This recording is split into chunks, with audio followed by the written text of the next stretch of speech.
En realidad, yo quería comenzar simplemente haciendo una pequeña reflexión en torno a una frase de Winston Churchill que encontré hoy en la mañana a raíz de investigar un poco y tratar de puntualizar algunas ideas que me parecían relevantes para esta tarde. Y él decía que el mejor argumento en contra de la democracia es una conversación de 5 minutos con el votante medio.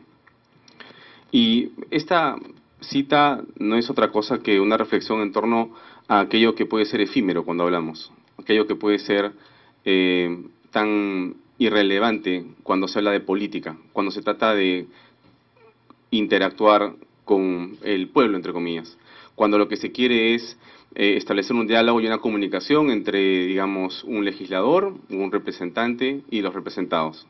Esta conversación que puede ser casual, en la calle, o en un recinto de leyes como este, por ejemplo, puede ser de 5 minutos y puede ser irrelevante, frustrante y puede terminar por enojar y molestar y hacerle mucho daño a la democracia. La pregunta que tenemos que hacernos es entonces cómo la tecnología de información, cómo los medios actuales y presentes, cómo esta ola enorme que nos llega por todos lados puede ayudarnos a que no sean 5 minutos solamente y que podamos entonces establecer diálogos elevados, alturados, asincrónicos, que no dependan de que me veas o que me escuches ahora y aquí, sino que más allá de la hora de aquí, más allá del tiempo histórico, por decirlo de alguna manera, cómo podemos conversar de política, cómo podemos establecer diálogos inteligentes, cómo pueden servir estas redes que conocemos hoy día, que pueden ser o no virtuales, porque ese es un tema técnico, por cierto, pero más allá del tema si es o no una red virtual, que las redes sociales puedan ser efectivas para elevar el nivel de la política en el país. Creo que ese es el punto focal para mí más interesante en esta tarde. Creo que esa cita inicial lo que trata de hacer es poner el dedo sobre un elemento que me parece muy importante y central y es lo efímero que puede ser la política también para los ciudadanos. ¿Cómo hacemos para que no sea así y cómo hacemos para que el ciudadano sienta que realmente puede acercarse, puede establecer un diálogo, puede permanecer en contacto permanente con las autoridades o con quienes se elige? Creo que ese es el punto inicial. Entonces, dale clic. Yo quería simplemente hacer el índice de mi presentación, qué es una rendición de cuentas, qué tecnología puede ayudar a esto, qué paradigmas existen frente al tema, cómo acercarse a los ciudadanos y qué retos hay que vencer. Creo que esos 5 puntos, espero tomar un par de minutos por cada uno para hacer algunas reflexiones y poder entonces enfocar algunas ideas que puedan ayudarnos y ayudarles a poder ver de repente cómo pueden servirnos las tecnologías para poder pedir cuentas y cómo establecer un diálogo más interesante con los políticos. ¿Qué es una rendición de cuentas? En realidad yo estuve buscando una definición, encontré alguna y seguramente ustedes la conocen. No trato tampoco aquí de hacer una charla de qué es una rendición de cuentas porque ese no es lo importante. Lo apunté y simplemente lo pongo ahí sucintamente. Es informar sobre la gestión para promover la mejora continua y fomentar la transparencia, contribuyendo a la gobernabilidad y sostenibilidad. Eso podría ser perfectamente una rendición de cuentas. Yo lo puse en otras palabras. Y yo lo puse, para mí podía ser también, es respetar al ciudadano. Y en esa línea era darle seguridad y finalmente era hacer creíble la democracia. Yo creo que si de algo podemos hablar y de algo se puede jactar, si hay una manera de decirlo, los sistemas de información modernos, la tecnología de información, es que pueden servir justamente para que el respeto al ciudadano se pueda ver en otra dimensión, si lo usamos correctamente. Estamos hablando de un mundo ideal, todavía en nuestra democracia, aún con los sistemas que hemos visto que promueven y que presentan como una alternativa aquí hace unos minutos, que felicito al grupo de gente que está liderando este proyecto, pero que ese mismo proyecto, ese mismo tipo de funcionalidad, ese mismo tipo de herramientas, trae consigo algo que quizá no está puesto en ese PowerPoint que vemos en unos momentos, y que no tiene que ver con la tecnología que usamos, que tiene que ver con la cultura de participación que necesitamos incorporar e inocular a los ciudadanos y a las autoridades. Es decir, no se trata solamente de tener tecnología de información. Creo que ese es evidentemente un punto que podría ser interesante e importante, pero que lo fundamental es tener la cultura de participar, tener la cultura de establecer diálogos, tener la cultura de poder colaborar y de generar contenidos, propuestas, iniciativas que tengan valor, que hayan tomado, evidentemente, un tiempo de reflexión para que sean sustanciales. Entonces, ¿qué tecnología puede ayudar a esto? Evidentemente las conocemos. Hoy día he escuchado que se han reseñado algunas de los temas relevantes. Hay en la web 2.0, política 2.0 le llaman algunos, 3.0 también le llaman, por un lado. Y aquí de lo que se trata es de que, evidentemente, solamente para tener clara la definición y el marco conceptual, no estoy hablando de una publicación de información, porque eso es hoy, digamos, poco relevante. Y lo que estamos hablando sí es de una plataforma en la que yo le pido al ciudadano que ponga información. Pero yo iría un paso más allá. Es decir, no estamos buscando solamente generar información que yo como congresista o yo como autoridad coloco y el ciudadano a su vez también responde o coloca o opina, sino que deberíamos ir un poco más allá quizá. Y quizá aquí entonces la tecnología debería permitirnos que la información nos busque, que nosotros tengamos la oportunidad de poder entrar a un portal y decirle al portal qué queremos que el Congreso nos envíe de información y a través de qué canales. Yo debería poder decirle al Congreso, con toda razón y con todo derecho, que me envíe o a mi email, o a mi celular, o a mi red social, o a mi casa, o a donde quiera, la información que yo preciso y necesito para trabajar, o por último, porque es mi derecho y me asiste el tener la información como la necesito.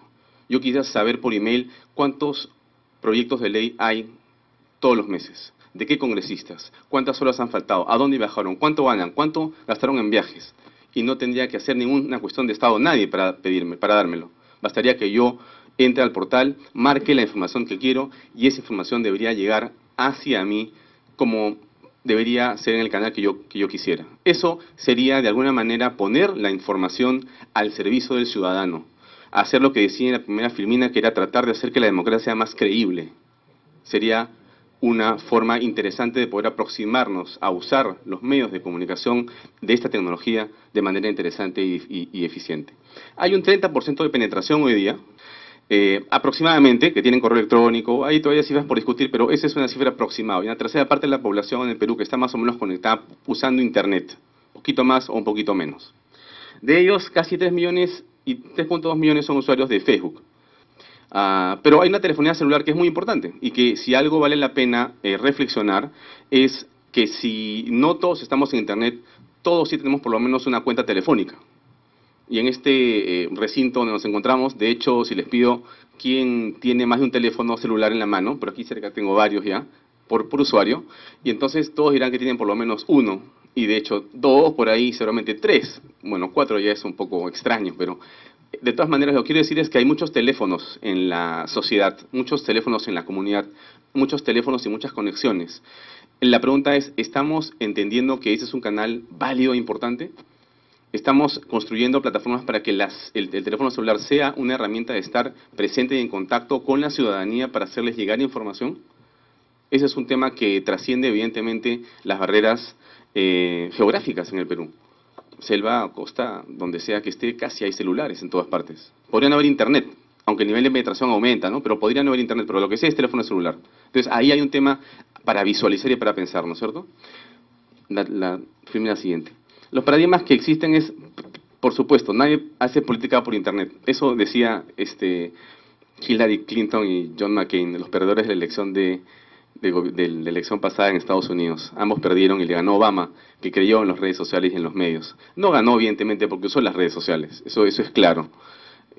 Ganó porque tuvo otras condiciones, además de las condiciones de liderazgo, de mensaje, de X, Y y Z, y hasta políticas coyunturales precisas que tuvo él, las redes las usó de una manera interesante y eficiente. Pero es interesante ese paradigma, ¿no?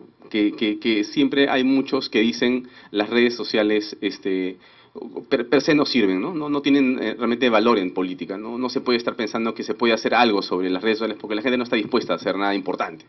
Yo creo que ahí hay un tema que reflexionar, ¿no? Yo creo que sí hay un espacio. Y en todo caso, lo que sí existe es una oportunidad para que los políticos, pero los ciudadanos sobre todo, toquen la puerta más de estos medios, ¿no? Que nos acostumbremos a poder utilizarlos mejor, ¿no? No nos quedemos en el estadio de la queja, ¿no? Que porque no me dan información, entonces, que porque el congresista no me contesta el email, entonces no digo nada.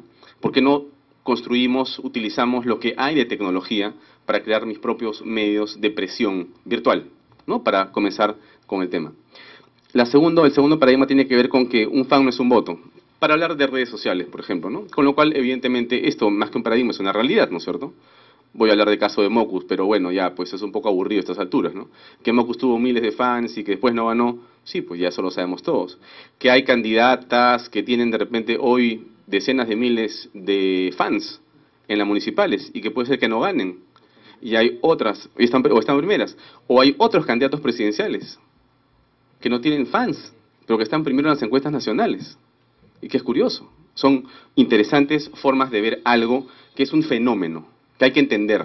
No se trata de que en el mundo virtual, en ese estadio virtual, se produce todo y uno cree que tener un fan es un éxito, porque tengo el ánfora llena. Ese es un error garrafal. Lo que es interesante es pensar y entender que un fan puede ser el principio, porque ustedes entienden perfectamente que el concepto es desconocido, conocido, querido y votado. Son esos 4 escalones que uno tiene que seguir para poder avanzar en una votación, cualquiera que sea la que esté buscando. Entonces, para pasar de desconocido a conocido, conocido a querido y querido a votado, para pasar podríamos comenzar a utilizar las redes sociales. Un fan podría ser el inicio de un voto, pero no es un voto de ninguna manera. Entender que el proceso político tiene etapas que deben tener una expresión en el mundo virtual. De hecho, ¿no? O sea, aquí hay un tema fundamental. Si nosotros no pensamos en que más allá del tema estrictamente virtual, tiene que haber una movilización, pero ese es un esquema interesante y válido, ¿no? ¿Cómo potencio desde las redes sociales, por ejemplo, desde mis plataformas virtuales, cómo potencio la interacción, cómo incentivo, cómo promuevo, cómo difundo, cómo hago que la gente realmente viralice lo que hay de interesante en estos contenidos de cursos y cómo entonces la gente se reúne en el mundo de la realidad. Y esto es algo que me gusta usarlo porque es para entender cómo funcionan las redes sociales. Mientras antes hablábamos de redes centralizadas, en la época del gobierno inclusive militar, se decía que hay un controlador al centro, el lado izquierdo, y todos querían y podían hablar y decir solamente si el controlador lo aceptaba o no. Las redes descentralizadas todavía tenían algunos controles, ¿no es cierto? Cuando lo que es la red distribuida y la red social es donde existe cierto grado de libertad más o menos amplio. Siempre hay alguien que te puede cerrar la cuenta también, ¿no? Nadie puede decir, no, yo hago en Facebook lo que me da la gana. Tampoco es cierto, ¿no? Porque también hay cuentas apagadas, ¿no es cierto? Porque en se porta mal, dice cosas incorrectas, y en fin, es ese otro mundo y otro tipo de parámetros que son ya no societarios, pero son virtualmente reales, ¿no es cierto? Yo no puedo decir barbaridades en las redes porque alguien se queja, con razón, y me pueden quitar la cuenta. Entonces, esto es solamente para entender que sí, la red es distribuida y hay evidentemente una potencia muy grande. ¿Cómo acercar a los ciudadanos? Dale clic, por favor. Creo que hay que promover la cultura, creo que hay que incentivar el uso y creo que hay que movilizar a los ciudadanos. Lo dije ya hace un segundo, creo que son 3 etapas fundamentales. Hay que informarle a la gente. Si no informamos, nos quedamos realmente con las ganas de todo lo que hemos hablado hoy día. Si tenemos esos cursos tan interesantes, pero nadie los conoce, ¿para qué los tengo? Si no tengo capacidad para poder contarle a la gente que tengo estos cursos tan interesantes sobre democracia, sobre valores y sobre principios, estoy un poco perdido. Estoy trabajando un poco y me falta esa potencia. Entonces hay que informarnos, ¿no?